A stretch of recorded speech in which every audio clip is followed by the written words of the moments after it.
C ഈ ടക്കിട്ട മമ്മട്ടിയാ മണ മമ്മട്ടിയാ ഈ മമ്മട്ടി അത് പറയുമ്പോൾ നിങ്ങൾ പതുക്കെ നടന്നു വന്നിട്ട് എന്നെ എഴുന്നേൽപ്പിച്ചിട്ട് കൊണ്ടുവന്ന് നിൽക്കണം. ഞാനിപ്പം വരില്ല എന്നൊക്കെ പറയും, പക്ഷെ നിർബന്ധിച്ച് എന്നെ കൊണ്ടുവന്ന് ഇവിടെ നിർത്തണം.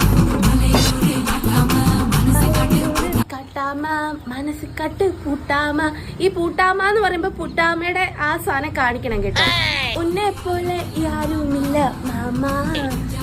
പ്ലേ ചെയ്തോ. രണ്ടുപേരെ കുറച്ച് സൈഡിലോട്ട് മാറി നിന്നാ മതി, അത്രയും ഫ്രെയിമിലോട്ട് കയറി വരണം. ഡാൻസ് ചെയ്യാൻ പറ്റുന്നവർ മാത്രം എന്റെ മാരേജിൽ പങ്കെടുത്താൽ മതി. പെണ്ണ് കാണാൻ വന്നപ്പോ എന്തോ പറഞ്ഞത് എന്റെ കൂടെ ഡാൻസ് ചെയ്യാന്നല്ലേ? എനിക്ക് ആകെ പഠിച്ചൂടെ? അത് ഒന്ന് പഠിച്ചിട്ട് നിങ്ങൾ വന്നാൽ മതി കല്യാണത്തിന്. അപ്പൊ ഈ കാര്യം അമ്മായിയമ്മ എടുത്ത് എന്നെ കെട്ടിപ്പിടിച്ച് ഉമ്മ വയ്ക്കാൻ പറയാം. ബ്രൈഡ് ഞാനാണ്, എന്നെ കൂടുതൽ കവർ ചെയ്താൽ മതി. അല്ലാണ്ട് ഫാമിലി മെമ്പേഴ്സിന് കല്യാണത്തിന് വന്നവരെ അവരെ ഇവരെ എല്ലാം കൂടി ഫോട്ടോ പിടിച്ച് വെക്കണ്ട.